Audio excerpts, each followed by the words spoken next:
RPS hot spot study YouTube channel में आप लोग का स्वागत है। मैं शिवनंदन, मैकेनिकल फैकल्टी एमटेक, आप लोग के बीच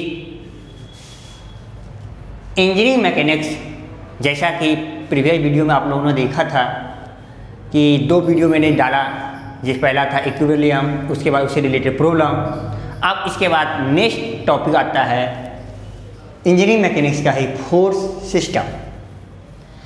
अब इस फोर्स सिस्टम में बहुत कुछ ऐसे आपके सिलेबस में दिया हुआ था, उसके अकॉर्डिंग यहाँ पर जो ज़्यादा इम्पोर्टेंस है, ऐसा लग रहा था कि ये कम टाइम में मैक्सिमम आने वाला और इजीली उसे बनाया जा सकता है, इसी को ध्यान में रखते हुए इस फोर्स सिस्टम में डिस्कस करने जा रहे हैं। ठीक है, तो अब हम शुरू करते हैं। इस में क्या क्या पढ़ना है और क्या इसमें इंक्लूड करना है। जैसे आप लोग समझ रहे हैं कि BCEC lateral entry overall Bihar में जो गवर्नमेंट इंजीनियरिंग कॉलेज में अलग अलग ब्रांच के लिए जो सेकेंड ईयर में डायरेक्ट एडमिशन होता है बीटेक के लिए, उसी एंट्री का यहाँ पर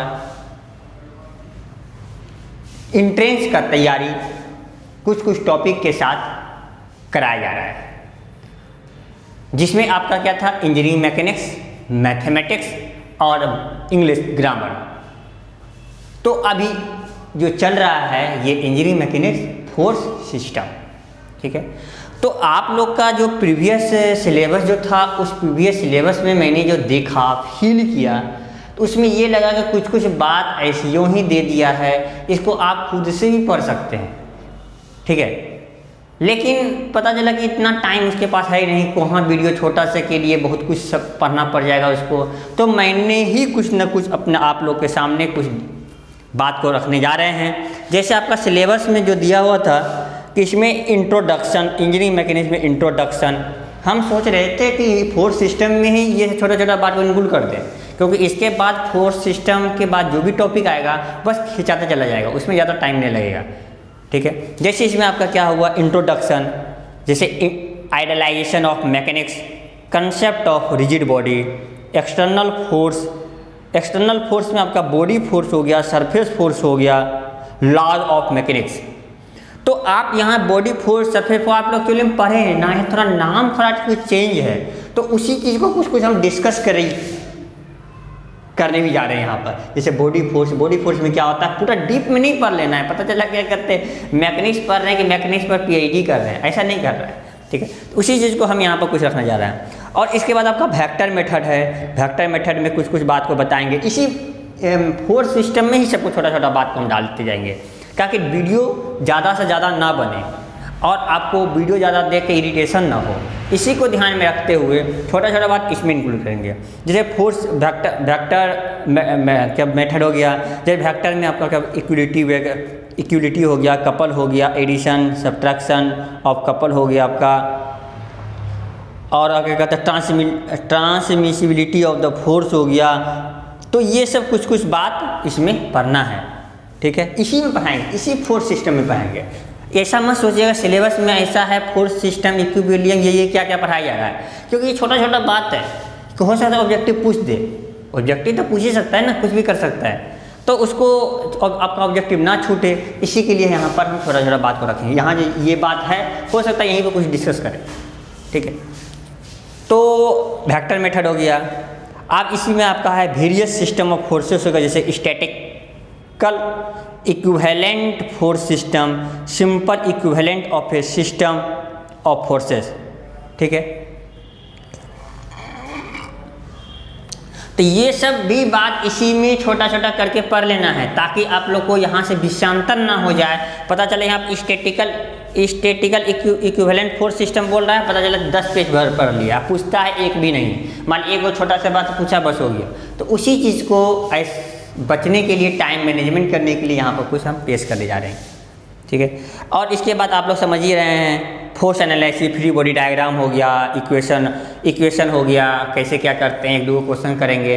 तो इस तरह आपका ये फोर्स सिस्टम में छोटा छोटा बात खत्म हो जाएगा। तब जो हम बताएंगे इक्विलिब्रियम तो आप लोग पढ़ ही लिए हैं, friction, kinetics and kinematics, impulse, momentum, kinetics and kinematics, rigid body, work energy, power, खत्म। ठीक है, तो आप जो छोटा छोटा बात है इसमें तो समझ ही गए फोर्स सिस्टम में क्या क्या हम पढ़ेंगे।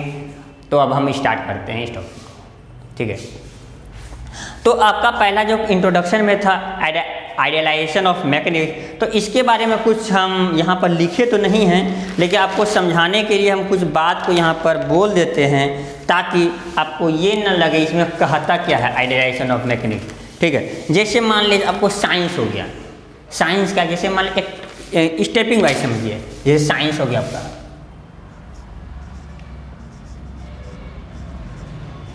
साइंस हो गया, साइंस के बाद आपका क्या है अप्लाइड साइंस, तीनों में अंतर है कुछ, अप्लाइड साइंस।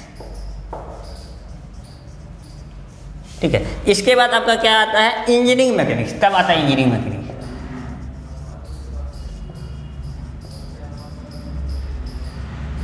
ये जो आप यहाँ देख रहे हैं, यहाँ जो आप देख रहे हैं इंजीनियरिंग मैकेनिक्स, यही है इंजीनियरिंग मैकेनिक्स। ठीक है, तो आप लोग जो साइंस में पढ़े होंगे 8, 9, 10th में साइंस साइंस साइंस, या साइंस आने के बाद कैसे हम इंजीनियरिंग मैकेनिक्स में डूब जाते हैं, इस चीज़ को हम आपको यहाँ पर रिलेट करने की कोशिश करेंगे। और आप लोग तो बहुत समझदार हैं, 3-3 साल आपने टाइम दिया है, कितना स्टूडेंट तो 5-5 साल भी दिया होगा जो 12 करके गया होगा, 2 साल उधर, 3-2 5 साल, तब जाके आप यदि इस लॉकडाउन में कोरोना महामारी में अब क्या किया जाए नहीं किया जाए, कम से कम डिग्री के लिए भी वो एग्ज़ाम जरूर देगा, तो उसको ये दिक्कत ना हो,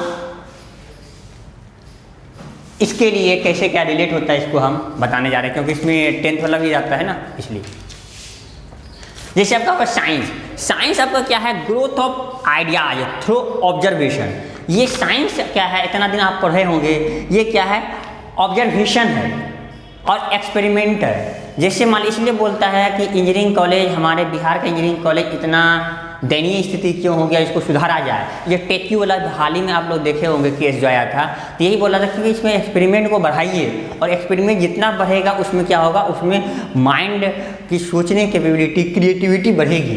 तो वही चीज़ यहाँ बोला है साइंस आपका कहता है कि growth of ideas, growth of ideas and observation by the help of experiment. ठीक है, तो ये आपका हो गया साइंस।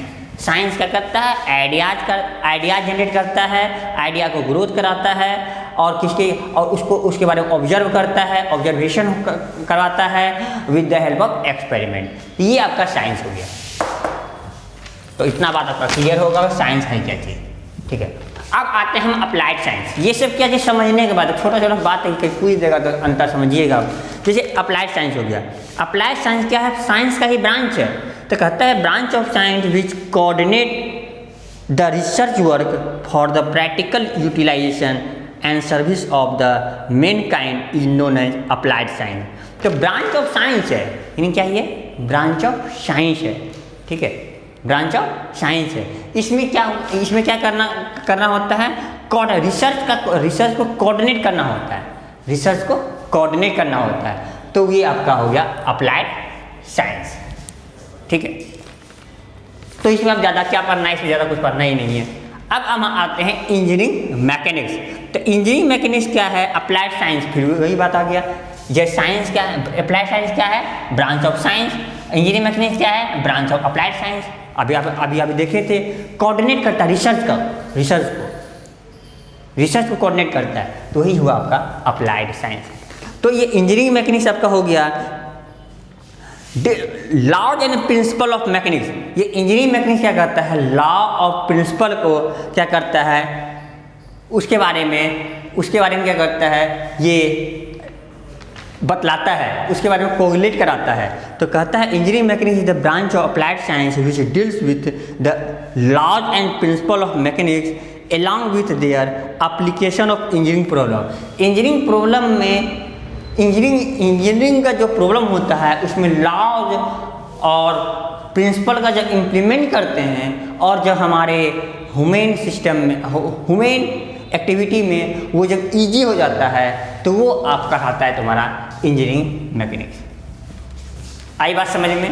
ये छोटा छोटा बात था, तो ही आइडियाज़ वाला जो दिया हुआ था वही कुछ सीखना था, ठीक है। अब इसमें ज़्यादा कुछ नहीं है, अब तो सब बाकी सब बोर्ड पर लिखा हुआ है, ये है तो आप देख ही रहे हैं, ठीक है। तो अब हम आते हैं अपना मुद्दा के बाद कहाँ पर हमको अब कैसे शुरू करना है। तो अब सबसे पहले इंजीनियरिंग मैकेनिक्स में सबसे इम्पॉर्टेंट है रिजिड बॉडी, ठीक है। इससे कभी कभी क्वेश्चन पूछ भी लेता है, ठीक है, और अक्सर आदमी इसमें क्वेश्चन को गलत भी कर देता है। क्यों? ऑब्जेक्टिव 4 को पूछता है, ठीक है। तो रिजिड बॉडी में कुछ आदमी को डिलेमा क्रिएट है, तो उसको हम दूर करने की कोशिश किए हैं अलग अलग पॉइंट से, ठीक है। तो कहता है rigid body a body in which deformation is zero. जब बॉडी में डिफॉर्मेशन जब जीरो हो जाएगा तब उसको हम कहेंगे रिजिड बॉडी, जो कि ऐसा एग्जिस्ट नहीं करता है। जितना भी इंजीनियरिंग मैकेनिक्स का इंजीनियरिंग मटेरियल है ऐसा होता नहीं है, ठीक है। इसीलिए आता है मैकेनिकल इंजीनियर का जन्म। मैकेनिकल इंजीनियर आप लोग पढ़े तो ये हैं, वाइब्रेशन वगैरह हो गया, तो वही वो आपका क्या करते हैं, वही रिजिड बॉडी में जब मान लीजिए डिफॉर्मेशन जब जीरो नहीं होता, ऐसा हम सोचते हैं होना चाहिए, लेकिन 100% होमोजीनिटी को फॉलो नहीं करता है, इसके कारण बहुत ज़्यादा प्रॉब्लम होता है, तो वही आपका रिजिड बॉडी 100% किसी संभव ही नहीं है। तो कहता है ए solid body in which deformation is zero और सो स्मॉल, इसी को कह दिया नेगलेक्टेड, तो उसको कहते हैं रिजिड बॉडी, ठीक है। ऐसा बात थोड़ी नहीं है, यदि मान लिया पूरा घर का बिल्डिंग है, छोटा सा ब्लॉक के लिए नेगलेक्ट मान सकते हैं। यदि मान तो बहुत बड़ा हो तो उस कंडीशन में तो नेगलेक्ट नहीं कर लेंगे, तुम ना नेगलेक्ट कर लेगा। लेकिन मान लिया जाए ये आप क्या कहते हैं, जब मान लिया भूकंप आएगा, भूकंप थोड़ी नेगलेक्ट कर पाएगा। तो वही चीज़ बोलना चाह रहा है, ऐसा हम सोचते हैं, बनाते हैं कि इकोनॉमिक कम से कम आए, मिनिमाइजेशन हो, लेकिन ऐसा नेचर नहीं समझती है, तो नेचर हम लोग को से कभी कभी खेल लेती है। तो यही रिजिड बॉडी का कमाल है। तो अगला है आपका the distance between the two given point on a body remains constant. जब दो गिवन पॉइंट के बीच का डिस्टेंस बहुत ही कम हो, बहुत कम हो, जैसे दो पॉइंट के बीच का डिस्टेंस बहुत नेग्लिजिबल हो, तब उसको कहते हैं, वो उस टाइप की बॉडी को कहेंगे रिजिड बॉडी, ठीक है। ये भी ऑब्जेक्टिव में आ सकता है, ABCD। बाकी देख रहे हैं, ऐसे भी कह सकते हैं usually consider as a continuous, इसको कहा जाता है continuous distribution of mass, continuous distribution of mass, ध्यान रखिएगा। Determined by the position of centre of mass, determined by the position of centre of mass. ये आपका सेंटर ऑफ मास को भी डिटरमाइन करने का काम करता है, ये सेंटर ऑफ मास। एक्चुअली में जैसे मान लो कोई बॉडी है तो हम सोचते हैं सेंटर ऑफ मास यहाँ होना चाहिए, लेकिन क्या होता है होमोजीनियस होगा तब ना जी। जैसे मान लिया ऐसे बनाए, हम कास्टिंग करके कोई प्रोडक्ट हम बना लिए, लेकिन उसमें क्या हो गया, ब्लो होल हो गया, कुछ वैकेंट हो गया, एयर गैप हो गया।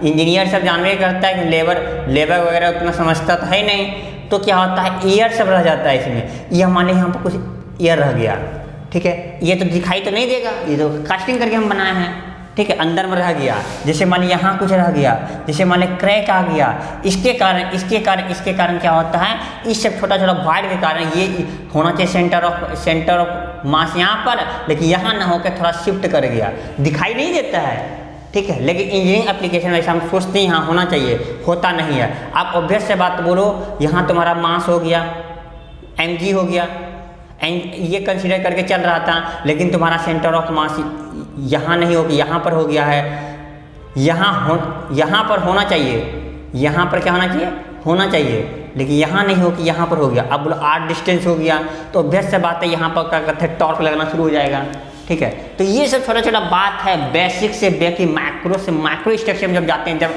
तब समस्याएं हमको समझ में आती है। यही सब है रिजिड बॉडी का कमाल, ठीक है। इसी कारण मैकेनिकल इंजीनियर आता है, नहीं तो मैकेनिकल इंजीनियर का आना कोई ज़रूरत नहीं है, ठीक है। तो रिजिड बॉडी का थोड़ा बहुत बड़ा कंसेप्ट यहाँ पर दे दिए, इसको समझने की कोशिश कीजिएगा और इससे रिलेटेड जो ऑब्जेक्टिव होगा बनाने की कोशिश कीजिएगा। इसलिए यहाँ सेंटर ऑफ मास को हम जिक्र किए। ठीक है, तो अब आगे चलते हैं बॉडी फोर्स। आगे हम चलते हैं बॉडी फोर्स। बॉडी फोर्स आपका क्या है?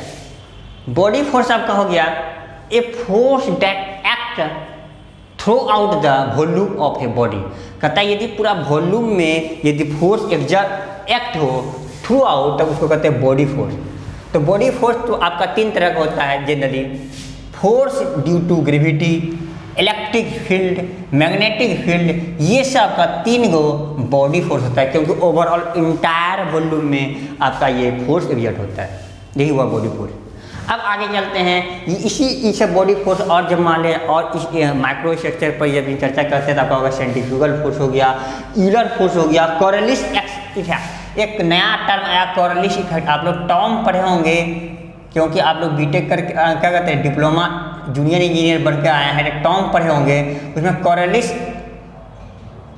एक्सेलरेशन पढ़े होंगे। कोरलिस एक्सेलरेशन क्या है कि यदि मान लिया जाए ऐसे करके कोई लिंक है और इस पे से यदि मान लिया जाए ऐसा कुछ है और इस पे क्या हो रहा है, ये स्लाइड कर रहा है और ये रोटेट कर रहा है, तो दोनों फोर्स दोनों कंडीशन एक बार यहाँ जनरेट हो जाता है। दोनों के एक साथ जनरेट हो जाने से 2b ओमेगा हो जाता है, 2b ओमेगा। ठीक है, तो ये आपका कोरलिस इफेक्ट आता है, कोरलिस एक्सेलरेशन। ठीक है, तो ये सब समस्याएं यहाँ पर आता है, तो ये सब आपका आ जाता है बॉडी फोर्स। ये ओवरऑल बॉडी में इसमें कोई पॉइंट को हम नेगलेक्ट नहीं कर सकते हैं, बहुत खतरनाक होता है। जिस तरह यहाँ पर कोरलिस इफेक्ट यहाँ पर बहुत खतरनाक होता है, उसी तरह आप लोग पढ़े होंगे गायरोस्कोपिक कपल, जो अब हेलीकॉप्टर हो गया, जो आपका क्या कहते हैं ये क्या कहते हैं, ये आपका क्या कहते हैं सेंट्रीफ्यूगल आपका क्या कहते हैं कंप्रेसर वगैरह हो गया। इस सब में भी आपको देखने को मिलेगा। जनरली आपको ये कोरलिस इफेक्ट आपको ये आपका एरोप्लेन, रॉकेट, ये सब में आपको मिलेगा। ठीक है, हेलीकॉप्टर, ठीक है, आपका बाइक में, 2 व्हीलर में भी आपको ये गायरोस्कोपिक कपल मिलता है। गायरोस्कोपिक कपल का ये चर्चा नहीं करते हैं। बड़ा एक्सेल ब्रेक कर जाता है, बड़ा जब एक्सेल जब ब्रेक कर गया पूरा सिस्टम ही खत्म हो गया। तो ये बहुत डिटेल चर्चा है, इसमें ज़्यादा नहीं जाना है, बस समझिए कि ऐसा कुछ होता है। अब आगे हम चलते हैं। बॉडी फोर्स 2 तरह का होता है। बॉडी फोर्स 2 तरह का, कौन? कॉन्टैक्ट फोर्स और सरफेस फोर्स। कॉन्टैक्ट फोर्स में आप जानते हैं फ्रिक्शन फोर्स। आपके चैप्टर में फ्रिक्शन है भी, वहाँ पर ज़्यादा डिटेल हम करेंगे, यहाँ पर ध्यान रखिएगा। तो कॉन्टैक्ट फोर्स हो गया, सरफेस फोर्स हो गया। कॉन्टैक्ट फोर्स में आपका फ्रिक्शन फोर्स हो गया, सरफेस फोर्स में आपका नॉर्मल फोर्स हो गया, शियर फोर्स हो गया। शियर फोर्स आप समझ रहे हैं, आपका क्या कहते हैं फ्लूइड में भी शियर फोर्स हो जाता है, आपका सॉलिड क्या कहते हैं इसमें स्ट्रेंथ ऑफ मटेरियल में भी शियर फोर्स समझ रहे होंगे, वही आपका शियर फोर्स हो गया। ये शियर फोर्स सरफेस फोर्स होता है, सरफेस पर लगता है, ये पूरा बॉडी पर नहीं लगता है। ठीक है, ये कॉन्टैक्ट पर लगता है। ठीक है, कॉन्टैक्ट पर लगता है। यदि आपका क्या कहते हैं शियर फोर्स जैसे मान लीजिए फ्लूइड में रखा हुआ है तो ये सरफेस पर लगता है, ये सरफेस पर, तो वही सरफेस पर होगा। ठीक है,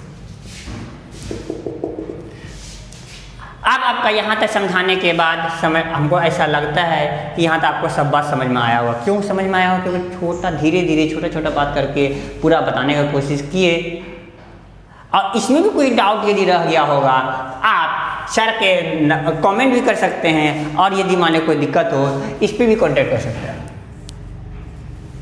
ध्यान रखिएगा। ठीक है,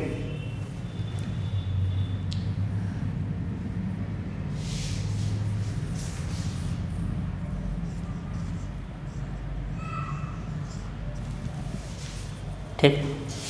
तो अब आगे हम चलते हैं laws of mechanics. Laws of mechanics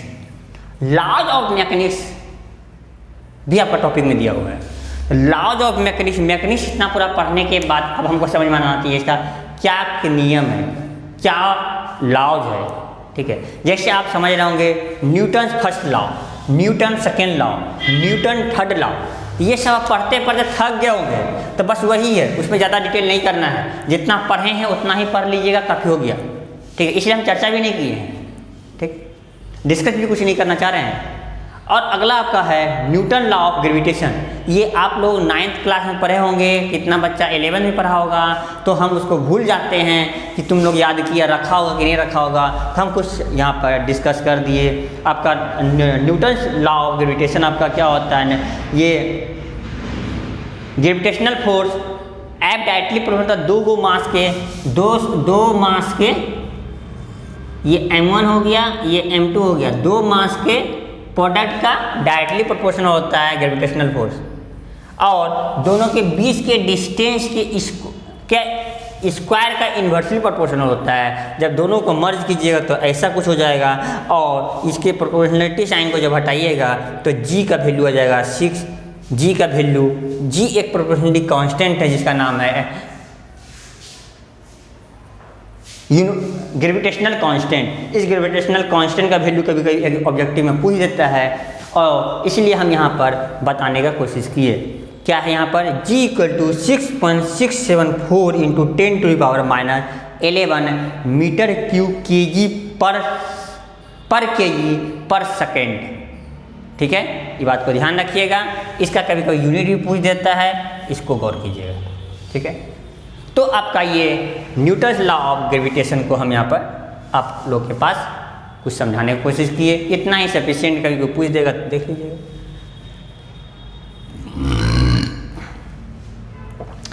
अब एक नया आपका देखने को मिला, laws of transmissibility of forces.